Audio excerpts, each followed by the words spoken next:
My termination was announced before the meeting ended. Not in a one-on-one. Not after paperwork. Not even after HR said a word. My director shared his screen, cleared his throat like he was about to read quarterly results, and said my name with the kind of confidence that makes everyone else assume the decision is already locked. The call was packed. Finance, product, 2 senior engineers, and a handful of people who had no reason to be there unless someone wanted witnesses. Then he said it. Calm. Clean. Like a line item. Effective immediately, Evan will no longer be with the company. For a second, I didn't feel embarrassment. I felt something colder and more practical. The part of my brain that handles incidents, audits, and everything that can't be fixed with an apology. Because terminations do not happen like that. Not in the middle of a meeting, not with a vague agenda title, not without HR speaking, not without a sign-off chain that somebody can pull later when the story changes. And HR was on the call. I could see the HR tile in the corner of the screen. Camera off, microphone muted. Name tag visible. Still. Silent, like a seat filler. My director, Brent, didn't look at my camera when he said it. He looked at his slide deck, clicked forward, and moved on to the next bullet point as if I'd been a broken printer someone had finally replaced. Okay, he said, tone brightening. Now that we've addressed accountability, let's talk about how we prevent this next quarter. Prevent this. Like I was a mistake to be corrected. The chat lit up immediately. People don't know how to react when something cruel happens in a professional tone. A few messages came in fast. Wait, what? Is this serious? Evan, are you okay? Is HR aligned on this? Nobody said the real question out loud. The one that makes a room uncomfortable. Can he even do that? My throat went dry. I stared at my own name in the meeting roster. Still there. Still invited. Still technically part of the conversation. My heartbeat didn't race. It slowed, like my body was shifting into a different gear. I unmuted. Brent, I said, and my voice sounded steadier than I felt. Are you saying I'm being terminated? Right now? He finally looked toward the camera. Not at me, toward me. The difference matters. This isn't a debate, he said. HR will follow up with details. Let's keep moving. Then he did something that told me everything about what kind of man he was. He smiled. Not a big grin, just a small, satisfied smile. Like he'd set a piece on the board and expected the game to end quickly. I looked back at the HR tile. Still muted. Still off camera. No, this is not authorized. No, let's pause. No, I need to clarify. Just silence. I felt heat behind my eyes, but I didn't blink fast. I didn't want to miss anything. I'd been in enough compliance reviews to know that the details you ignore in the moment are the ones that haunt you later. Brent was still talking. Something about moving forward and team resilience. And I watched the first real sign of damage hit. My company chat disconnected. 1 second I was in the channel. The next, I was staring at a login screen that wouldn't accept my password. Then my email stopped refreshing. Then my VPN dropped, like someone yanked a cord. The entire experience was designed to do one thing. Make it feel final. Make it feel inevitable. Make it feel like resisting would be childish, like fighting gravity. And in the middle of that, I remembered something my old mentor used to say when things went sideways. If someone is confident, they'll tell you verbally. If they're correct, it'll exist in a system you can audit. So I did the only thing I could do in real time. I documented. I took a photo of the meeting roster on my phone, names, time, the agenda title, the recording indicator. Then I opened my notes app and typed Brent's sentence exactly as he said it. Word for word. I didn't editorialize. I didn't vent. I just captured. Because I knew what was coming next. The rewrite. That's what people like Brent do. They take something ugly, then later they soften the edges. They say it was mutual. They say it was handled privately. They say the employee chose to move on. They say anything except the truth. Brent kept the call going for another 10 minutes, as if nothing had happened. People tried to focus, but you can't talk about process improvements while someone is still sitting there, freshly erased. I stayed silent, not because I was weak, because I was calculating. If I reacted emotionally, I would become the story. If I stayed controlled, the story would have to be what he did. When the meeting ended, my laptop flashed a message I'd never seen before. Your account has been disabled. I stared at it, then closed the lid like it was something contaminated. My phone buzzed almost immediately. A text from Nina, an engineer who never wastes words. Do not message anyone on company channels. Assume they are watching. Call me. Another message from a coworker in finance. HR is confused. This wasn't supposed to happen like that. And then one from a number I didn't have saved. Brent. Let's keep this professional. You know why this happened. He sent it 2 minutes after publicly announcing my career was over. Not an explanation. Not a reason. A warning. That's when the adrenaline finally arrived. Late, but sharp. My hand shook once. Just once. And then steadied. I didn't reply. Instead, I did what I do when a system starts failing and someone tries to pretend it's normal. I went to the source. I drove to the office, not to beg, not to make a scene, to see what reality looked like outside a video call. The parking lot was half empty. Winter air cut through my jacket in that clean, sharp way that makes everything feel more serious than it is. I sat in my car for a moment, staring at the building like it might reject me. If I was truly terminated, my badge should fail. Security should stop me. There should be a barrier somewhere. I walked in with my badge in my hand, heart steady, face neutral. I swiped. The turnstile clicked open. That small mechanical sound made my stomach tighten harder than Brent's announcement ever did. Because if I'd been terminated, the system would already know. And it didn't. Upstairs, the floor was quieter than usual. A few heads turned when I walked by. People wore that expression you see at funerals. Concern, discomfort, and relief that it isn't them. I didn't stop at my desk. I didn't touch anything. I moved straight toward HR. I didn't have to ask. Melissa from HR met me near the kitchenette, like she'd been waiting, like she'd been told to intercept me before I talked to anyone else. She had a folder under her arm and the kind of tight face people get when they're trying to stay polite, while something burns behind their eyes. Evan, she said quietly, can we talk in a room? I followed her into a small conference room with glass walls. She shut the door and didn't sit immediately. She stood for a second looking at the table as if she needed it to be real before she spoke. Then she sat down, placed the folder in front of her, and put both hands flat on the table, like she was anchoring herself. I'm going to ask you a direct question, she said. Okay. Did Brent tell you on that meeting that you were terminated? Yes, I said, in front of everyone. Melissa's eyes closed for half a second. Not dramatic, just tired. Okay, she said, voice controlled. I need you to hear me clearly. She leaned forward slightly. HR has not signed off on a termination. The words landed heavy, not because I was surprised, but because they confirmed the worst version of what I already suspected. So what was that? I asked. A bluff? Melissa's jaw tightened. It was unauthorized, she said. We told him we needed additional review. He moved forward anyway. I felt something change in my chest. Not relief, not anger, clarity.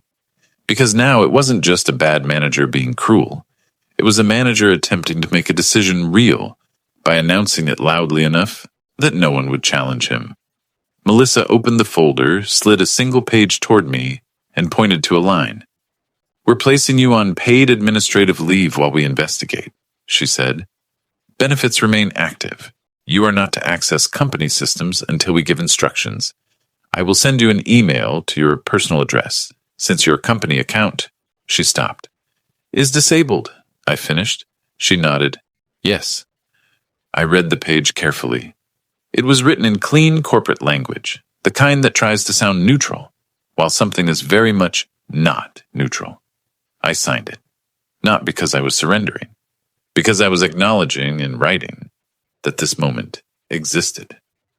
Melissa watched me sign and said, quieter, Evan, I'm sorry. This isn't how it's supposed to happen. I know, I said. That's why I'm going to be careful. I stood, walked out of the room, and took exactly 2 steps into the hallway before I saw him. Brent, through the glass wall of his office, on another video call, smiling like nothing had happened, like he hadn't just tried to end me mid-sentence, and in that moment, one thought settled in my mind, solid and unavoidable. If HR hadn't signed off, then he didn't fire me. He tried to erase me, which meant he was hiding something so big he thought it was worth doing it in public. I left the building without saying a word to anyone else. But I wasn't leaving as a victim. I was leaving as a witness. That night, I didn't sleep. Not because I was spiraling. Not because I was imagining worst-case scenarios. Because my brain kept doing what it always does when something doesn't reconcile. It ran the numbers until the story either balanced or exposed the lie. I sat at my kitchen table with my laptop closed and my phone face up, watching the ceiling fan rotate like a metronome. Paid administrative leave, unauthorized announcement, access disabled, HR not signed off. Those facts did not fit together unless someone was trying to force a reality that didn't yet exist. And I kept coming back to the same question. Why would a director risk doing that publicly? If Brent had a clean performance case, he could have terminated me quietly. If he had HR aligned, he could have done it properly. If he had a legitimate reason, he wouldn't need theatrics. So the only rational explanation was the one I didn't want to believe at first. He needed the room to accept a narrative before anyone could challenge it. He needed witnesses. He needed me to look like the problem. Because if I was the problem, nobody would look at what he'd been doing. Around 9, my phone buzzed again. A new text from Nina. Meeting recording exists. Auto-saved. You need it. My heart tightened, then steadied. Nina wasn't emotional. She didn't dramatize. If she said need, it meant something. I can't access anything, I texted back. I pulled it already, she replied. Sent to your personal email.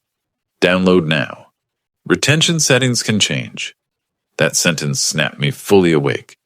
Companies don't delete recordings by accident. They delete them when someone realizes the recording is a liability. I opened my personal email and saw it sitting there. A cloud link with a plain subject line from Nina. No commentary, no sympathy. Just the link and a timestamp. I hesitated for half a second, then downloaded it to my hard drive and backed it up to an external. Overkill? Maybe. But I'd learned something about people like Brent. If you leave them a lever, they pull it. Once the file was safe, I listened. Not the whole thing, just the moment. Brent's voice calm and bright, saying, effective immediately, Evan will no longer be with the company. Then he moved on like I was a typo. I replayed it twice because I needed to know exactly how it sounded, in case someone later tried to describe it differently. Tone matters when people are rewriting history. When I finished, I sent a single message to Nina. Got it? Thank you. She responded almost instantly. Also, don't talk to anyone on Slack. Brent's asking who's helping you. My jaw tightened. He was already hunting. I stared at my phone, then opened my notes app and added a line under timeline. Brent attempting to identify witnesses. It wasn't paranoia. It was pattern recognition. A few minutes later, another text came in.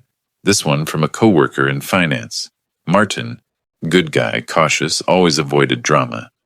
Evan, HR asked if you have any personal copies of anything, like emails.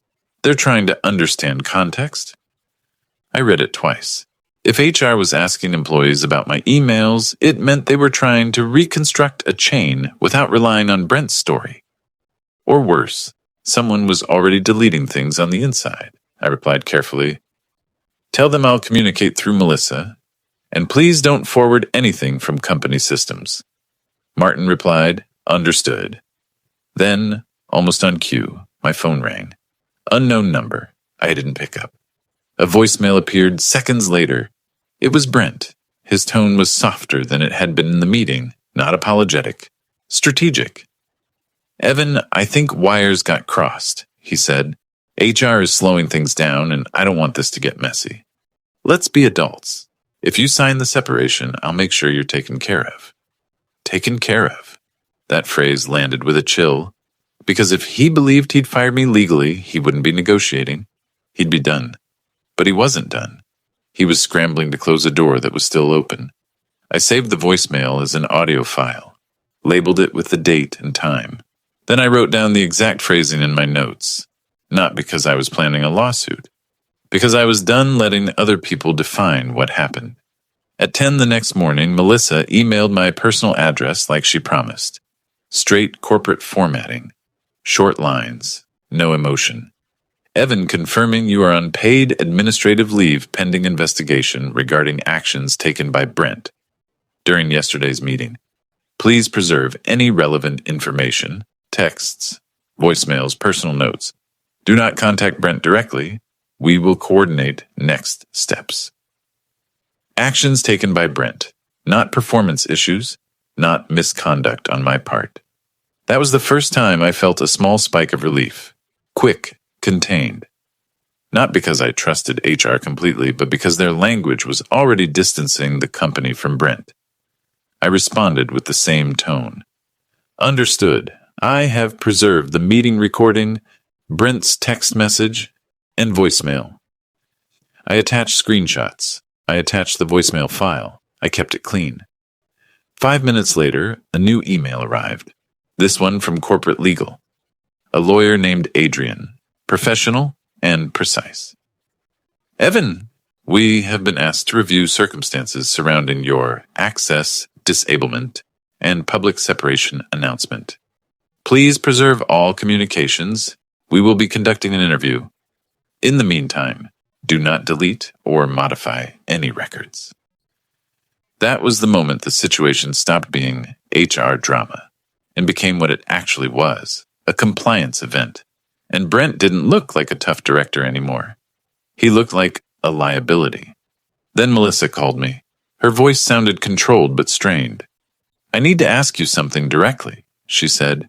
"Did Brent ever instruct you to skip controls, push changes without validation, or conceal issues from finance?" The question didn't shock me. It made sense, because if Brent was willing to announce an unauthorized termination, he was willing to cut other corners too. I didn't answer emotionally, I answered accurately. "He pressured us to push a billing patch before validation," I said. I objected. I documented it. "I can send you the emails I have." Melissa paused. "Please do." After we hung up, I opened a folder on my personal laptop where I kept templates and personal work artifacts, things I'd built from scratch and was permitted to keep because they weren't proprietary data. In that folder, I found it, an email chain from 3 weeks earlier. Subject line, "Billing patch impacts revenue recognition controls." In the body, I'd laid it out plainly. Risk to invoice accuracy, audit exposure, recommendation to delay. And Brent's reply, sitting there like a confession, "We are not delaying, make it work." I stared at it for a long moment. It wasn't dramatic, it wasn't threatening, it was worse. It was casual. The kind of casual instruction that becomes a trap later when the same person says, "I never told him to do that." I forwarded the chain to Melissa and to Adrian in legal with a short note. This is relevant to the stated rationale if any claim is being made about negligence. I didn't accuse Brent of anything. I didn't call him names. I just placed the document on the table. Then I waited, and that's when my phone started buzzing again, one message after another, from people who normally never texted me outside work. "Brent's telling everyone you quit. He said it was mutual. HR is saying no comment. It told someone you were security disabled." Security disabled. That phrase can ruin a career quietly. You never get to defend against it because nobody will tell you it's being said. They just stop calling you back. My annoyance turned into something sharper. Because Brent wasn't just trying to fire me, he was trying to stain me. So I called the only person who could tell me what mattered legally without turning it into drama. an employment attorney in my city. A short consult, paid, no theatrics. He listened, then said, "Do not meet Brent privately. Do not agree to anything verbally. Keep everything documented. And request, in writing, the stated reason they're using for disabling access." That last part was the key. If they were alleging misconduct, they needed a record. If they were improvising, they'd trip on their own words. So I emailed Melissa and copied legal. "Please confirm in writing the stated reason for disabling my access and any alleged basis for separation, as communicated by Brent." Again, neutral tone, direct question. Within an hour, Melissa replied, the stated reason submitted by Brent was material risk to financial reporting, due to negligence. Negligence. I stared at that word until my jaw clenched. Because my entire conflict with Brent, months of it, had been me refusing to be negligent. I'd been the one warning about audit exposure, the one asking for validation, the one writing things down so finance wouldn't get blindsided, and now he was trying to invert reality, make caution look like failure. I forwarded Melissa's email to my attorney and to Nina. Then I added one more line to my timeline. Brent's narrative, negligence. My documentation, risk warnings. That night, I got another message from Nina, shorter than the rest. They just pulled Brent's admin access. I read it once. Then again. Pulled. Not reassigned. Not adjusted. Pulled. My pulse thumped once. Hard. Nina sent one more text. He looked scared. And for the first time since the meeting, I felt a real micro-catharsis. Small, sharp, undeniable. They thought I was gone. I wasn't. Not yet.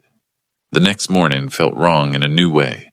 Not the sharp wrong of humiliation, the quieter wrong of watching a company try to decide, in real time, whether to treat what Brent did as a mistake or a precedent. And then silence, the kind that means something's gone wrong, because nobody from leadership called.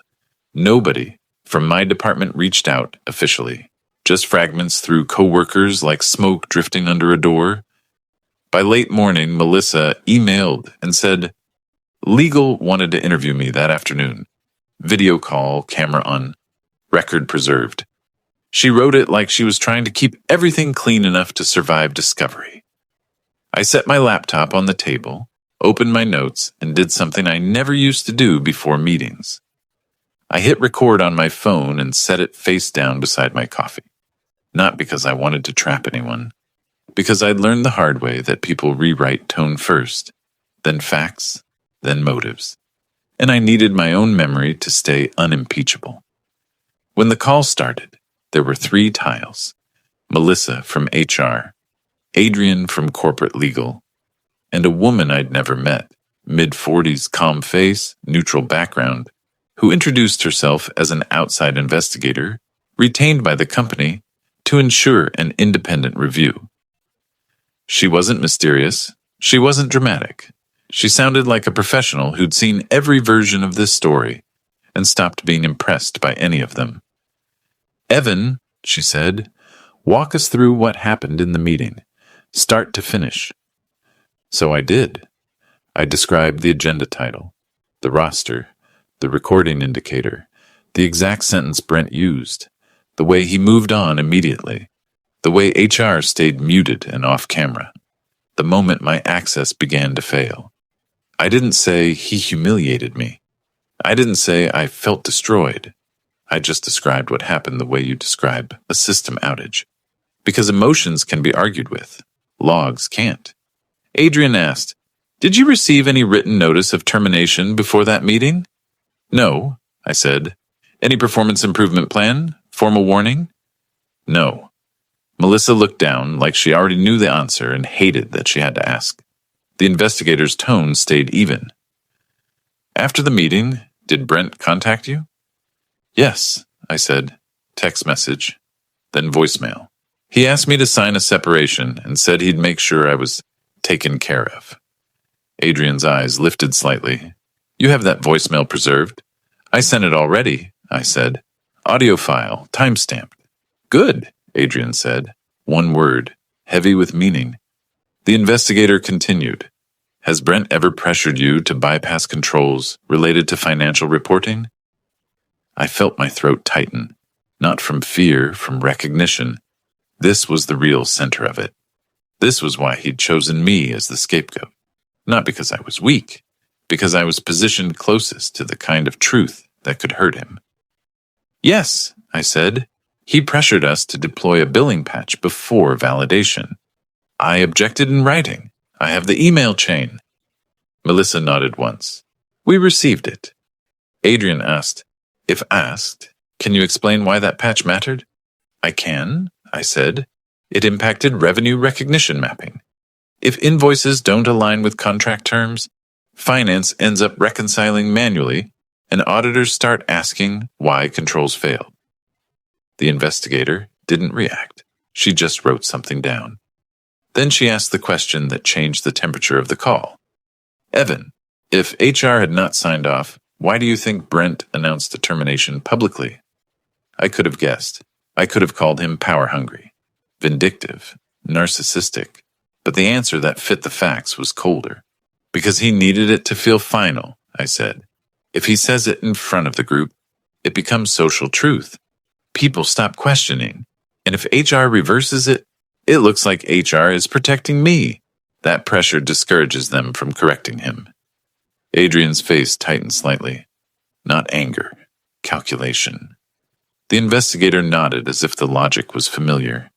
Thank you, she said. Now I'm going to ask you about your work in the weeks leading up to this. And that's when the real picture started to assemble. We walked through the billing incident step by step. I explained the timeline. When product requested the change, when engineering pushed it, when finance flagged mismatches, when customers complained. I explained my role, not decision maker, but the person who validated the flow between contract data, invoice generation, and ledger postings. Then Melissa asked, do you believe there is a record showing Brent overrode your recommendation? Yes, I said, and I felt my pulse tick once. In the incident ticketing system, there's a risk acceptance comment. Brent wrote, proceed, risk accepted. Adrian leaned forward. Can you access that system right now? My internal access is disabled, I said, but the portal is vendor-hosted and tied to my external authentication. It might still work. The investigator's voice stayed calm. After this call, attempt access. Do not alter anything. If you can export a full history, do so. I nodded. Understood. We ended the interview with the kind of sterile courtesy that feels almost insulting after something personal. Thank you for your cooperation, the investigator said. We'll follow up. The call ended. My screen went black. My kitchen felt too quiet. And then my phone buzzed. A text from Nina. They're pulling logs. Brent is panicking. I stared at it. How do you know? She replied. He messaged me asking if I saved anything. I didn't answer. That sentence made my stomach go tight. Because panicked managers don't ask for opinions. They ask for evidence. And if he was hunting for evidence, it meant he knew something existed that could hurt him. I opened the vendor portal and tried to log in. My password worked. The dashboard loaded like nothing had happened in my life at all. The same boring list of tickets, the same dates, the same status tags. It was almost insulting how normal it looked. I found the incident thread. I clicked into the change request. My hands didn't shake. They went cold. There it was, my comment, written weeks ago. A clear risk statement. The recommendation to delay. The reason it mattered. And beneath it, Brent's response, time-stamped in plain text. Proceed. Risk accepted. Not a conversation. Not a misunderstanding. A decision. I clicked the audit tab and my heart sank again because it was worse. The system showed who changed what fields, who moved the ticket status, who approved the deployment window. My entries were cautious, slow, documented. Brent's entries were fast and final. And there was a moment, right after my objection, where the ticket status flipped from pending validation to approved, and the approver was Brent. I sat back and just stared at the screen. This wasn't about me being negligent. This was about me refusing to be useful to his negligence. I exported the full ticket history, including comments and audit trail. I saved it in 2 places. Then I wrote one line in the email to Adrian and Melissa. Attached, incident thread and audit trail, showing risk warning and Brent's explicit risk acceptance and approval actions. No anger, no flourish, just the record. I hit send. 10 minutes later, Melissa replied with a single sentence that made my stomach drop and my mind sharpen at the same time. We found Brent attempted to create performance documentation after the meeting. After. Not before the announcement. After it. Backdating the narrative. I read it 3 times, the way you reread a number on a bank statement when you can't believe it's real. I called my attorney and told him briefly what I'd sent and what HR found. He paused, then said, "That is not a normal HR mistake. That is a person attempting to manufacture cause." I said, "So, what do I do?" "Exactly what you're doing," he said. "Stay calm. Preserve everything. Let them hang themselves with their own paperwork." I hung up and stared at my notes. This was the realization part, the moment where you stop hoping the person will act reasonably. Brent wasn't going to wake up and admit wrongdoing. He was going to keep escalating until someone forced him to stop. And companies don't like forcing. They like quiet exits and tidy narratives. So I understood my position clearly for the first time. If I stayed passive, the story would become, Evan was a risk. Brent acted decisively. HR handled it. If I stayed precise, the story would become, Brent violated process, tried to fabricate cause, and risked financial reporting to protect himself. That night, another voicemail came in from Brent. New number again. His tone had changed. Less smooth. More pressure. "You're making this bigger than it needs to be," he said. "You're going to hurt your own future doing this." I didn't reply. I saved it. Because threats disguised as advice are still threats. Then around midnight, Nina sent one more message. Short. They put him on leave. I stared at my phone, waiting for the relief to hit. It didn't. Because leave isn't consequence. Leave is containment. The real chaos comes after containment, when the person realizes the walls are closing and starts swinging at anything within reach. I set my phone down, opened my notes, and wrote the last line of the day. Brent will try to burn the bridge with me on it. And when I finally got into bed, my mind didn't race the way it had the night before. It got quiet, because I'd stopped asking whether he could do this. Now I was asking how far he would go to avoid being held accountable. By morning, my phone would light up with 42 missed calls, and I already knew they wouldn't be from people checking on me. My phone lit up before sunrise, calls I didn't recognize. Messages stacking on top of each other, voicemails landing faster than I could listen. By the time I rolled out of bed, there were 42 missed calls. Not from friends, not from family, work numbers, block numbers, unknown numbers that felt like they belonged to people who suddenly understood they were standing too close to a fire. I didn't know it yet, but that decision would cost them everything. The first voicemail was Melissa. "Evan, call me as soon as you can. Do not speak to anyone else internally. Legal has issued a hold. We need you available today." The second was Adrian from Legal. "We have additional questions regarding the recording and the incident ticket. Please make time. And Evan, do not engage with Brent." Then there were the others. A senior engineer I'd barely spoken to in months. "He's dragging your name through the mud." A finance manager. "Brent is saying you refused to provide data." Someone from IT security.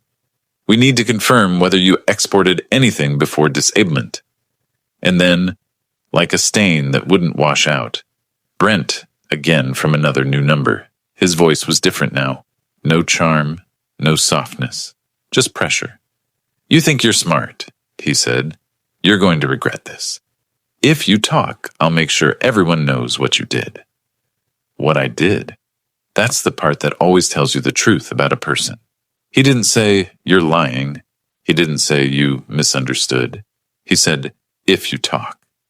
Meaning the facts were real enough that his only move left was intimidation. I saved the voicemail, labeled it. Then I forwarded it to legal with one sentence. Additional attempted contact and threat. No commentary, no emotion, just evidence. Within 10 minutes, Adrian replied, understood, do not respond. Then Melissa called me directly. Her voice was controlled, but the speed of it told me the day had already started without me. Evan, she said, we need clarity on one thing. Did you ever receive a written termination notice? Anywhere before Brent said it on that call? No, I said. Okay, she said. Because he's now claiming he had approval and HR missed the email. I let out a short breath through my nose.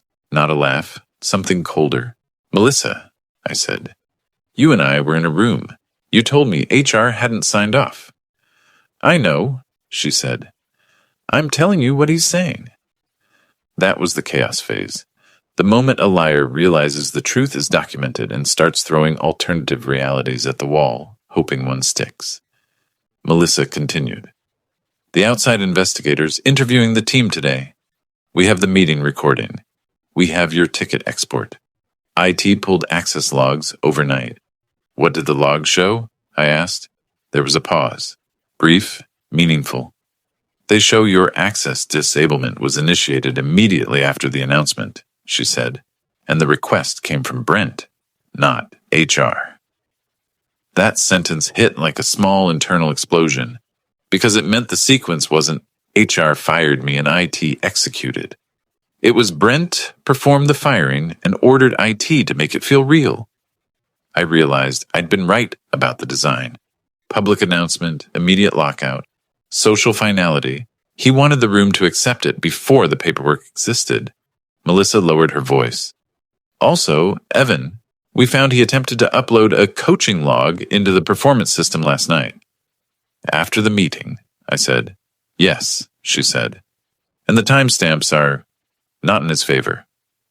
I didn't feel satisfied yet. I felt steady. Because backdating performance documentation isn't a misunderstanding. It's a move. And moves have consequences. Around noon, the outside investigator called me again. We're hearing two narratives, she said. One is that you were negligent. The other is that you were the last person resisting an unsafe deployment. I know which one is true, I said. I'm not asking what you feel, she replied. I'm asking what can be shown. I respected that, so I showed. I emailed her the risk memo I'd sent weeks earlier, where I warned about audit exposure and invoice mismatches. I included Brent's response. We are not delaying. Make it work. I included the exported incident thread with the audit tab showing his approval flip. Then I sent one more thing, small but lethal. A screenshot of my calendar invite showing the meeting title, attendee list, and the recording indicator timestamp. Not because the company didn't have it, because I wanted an independent copy outside their systems. The investigator replied, received. Thank you. 2 hours later, Nina called me, not text, an actual call. You're going to hear noise, she said. Don't react to it. What kind of noise? I asked. They're pulling people into rooms, she said. Brent is trying to get ahead of it. He told the team you exported customer data before you got disabled. My stomach tightened.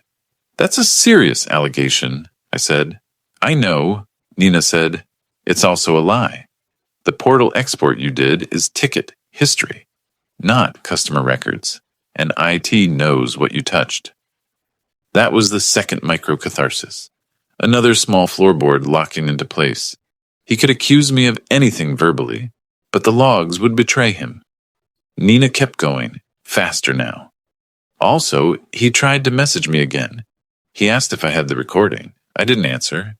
Then he posted in the team channel, like a public service announcement about compliance and data integrity. I could picture it perfectly.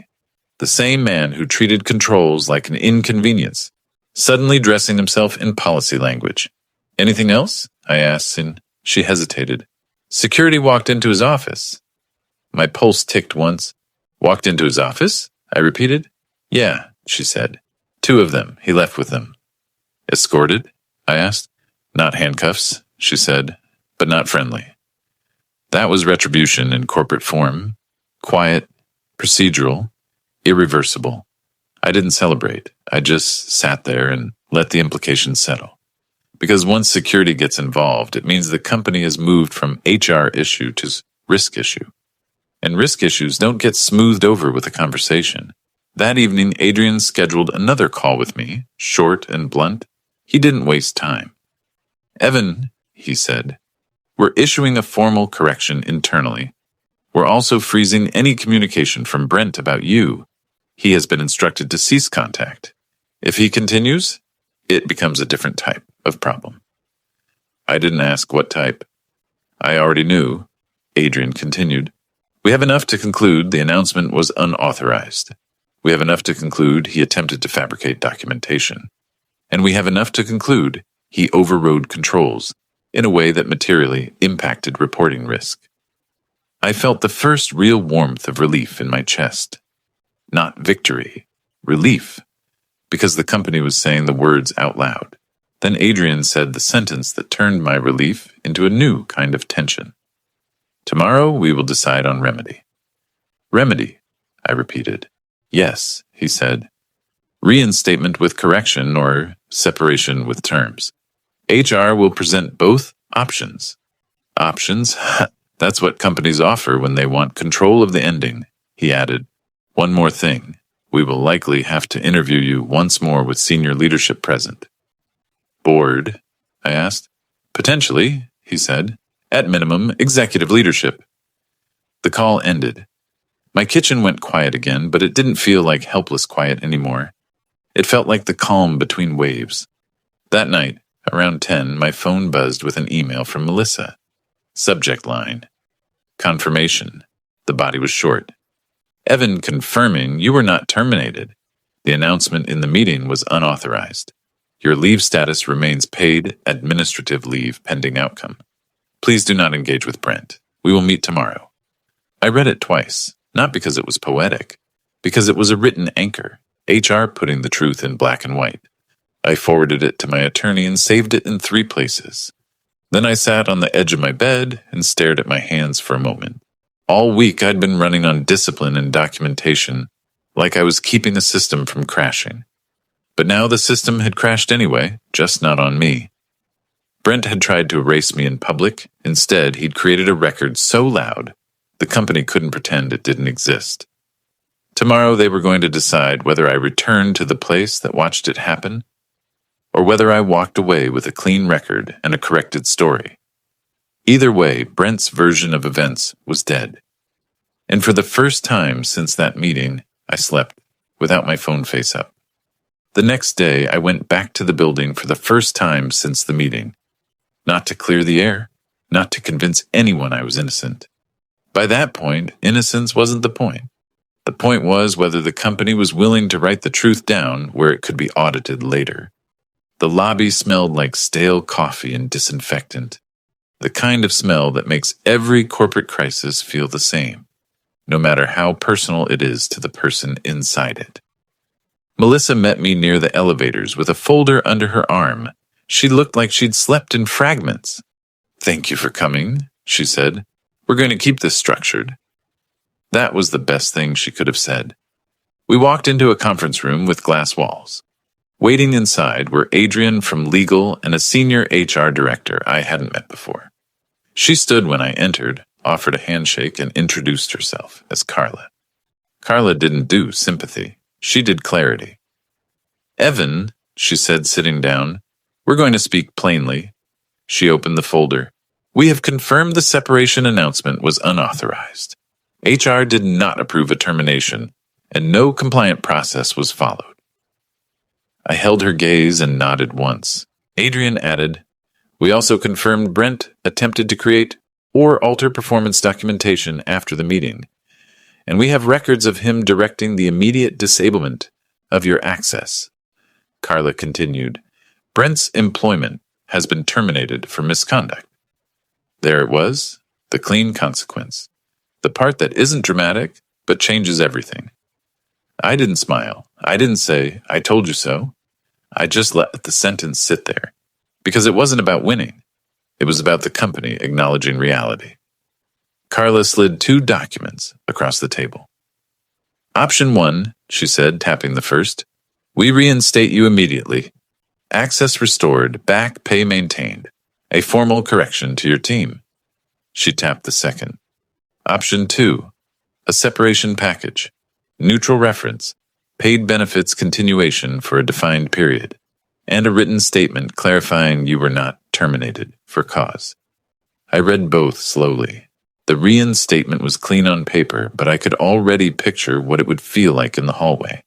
The sideways glances, the people who believed Brent's first version and would never fully unbelieve it, even with a correction.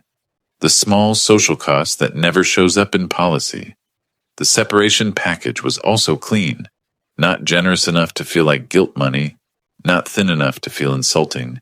It read like the company trying to end the problem without creating a new one. I looked up. If I take the separation, I said, I need 3 things in writing. Carla nodded. Go ahead. 1, I said, a letter stating I was not terminated for performance, misconduct, or security reasons. 2, confirmation that the meeting announcement was unauthorized and will not appear in any employment verification or internal record as a termination for cause. 3, a correction to the people who were in that meeting. Not details, not drama, just the truth. Adrian exchanged a glance with Carla. The kind of glance people give when they realize the request is reasonable and also inconvenient. Carla nodded again. Agreed, she said, in limited terms, but agreed. That was my 3rd micro-catharsis. Quiet, but real. Because what I wanted wasn't revenge in the movie sense. I wanted my name returned to me in the same room where it was taken. I signed the separation option, not because I was scared to work, because I was done working in a place where a manager felt comfortable turning my career into a slide deck. Carla slid a second sheet across.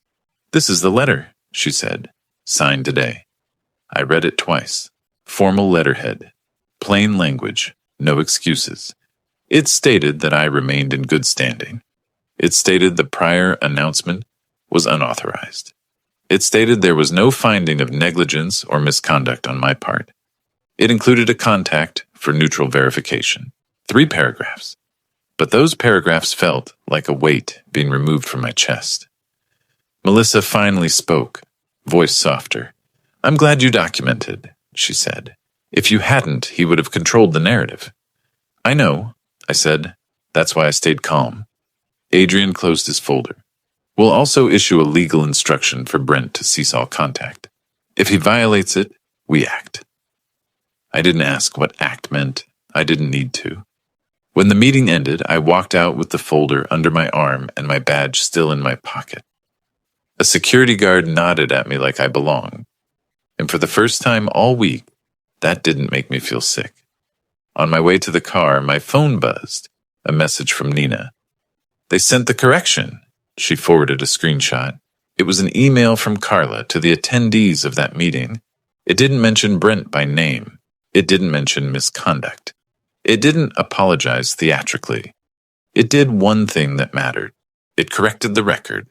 The announcement had been made in error and without authorization, and any implication that I was terminated for cause was incorrect.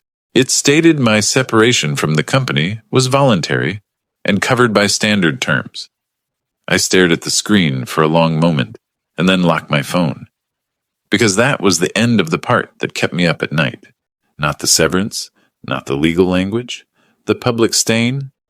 The next week I returned my equipment through IT, no drama, a scheduled window, a signed receipt, the kind of administrative closure that feels almost insulting after you've lived through something that sharp. Before I left, Melissa met me in the lobby one last time. I'm sorry, she said, and this time it sounded like a person, not a department. I'm not, I replied. If he was willing to do that to me, he would have done it to someone else. Now he can't.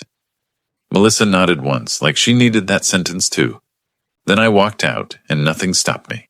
No escort, no whispers, just my own footsteps and the cold air outside. For a few days, my nervous system didn't trust the quiet. I kept checking my phone like another shoe was going to drop. But nothing dropped. Because the company had done the one thing that prevents endless aftershocks. They wrote the truth down. A month later, I started at a new company. Same industry, different culture. In my first one-on-one, my new manager asked why I'd left my previous role. I didn't tell a story. I handed him Carla's letter. He read it, slid it back, and said, "Good. I don't like surprises. I do like people who document." That was the peace part. Not applause. Not justice theater. Respect. A week into the new job, Nina called. "They opened a full audit on billing," she said. "Finance found discrepancies. Big ones." "How big?" I asked. "7 figures," she said. I didn't feel happy about it. I felt validated in a quiet, adult way. The kind of validation that doesn't make you giddy. It makes you calm because it confirms you weren't crazy. Nina added, "They're self-reporting to auditors. They're fixing processes. They changed the termination procedure too. HR has to be on camera now, and approvals are locked." I closed my eyes for a second. That was the karma. Not a headline, not a courtroom. Process changes. Because when a company is forced to redesign a system around someone's misconduct, that's the closest thing corporate life has to accountability. Before we hung up, Nina said one last thing. "Brent tried to call people again after he left. HR shut it down. He can't rewrite it anymore." I looked out my office window at the parking lot of my new place. Ordinary and boring in the best way. "Good," I said. "Then it's over." After the call, my phone stayed quiet, and I finally understood the lesson Brent accidentally taught me. Public humiliation isn't power, it's evidence. It creates witnesses, it creates records. It creates a timeline that doesn't care how charming someone is. He tried to end me mid-sentence. Instead, he handed me the documentation that ended him. I didn't win by shouting. I won by staying precise, long enough for the truth to do what it always does when it's preserved properly. It holds.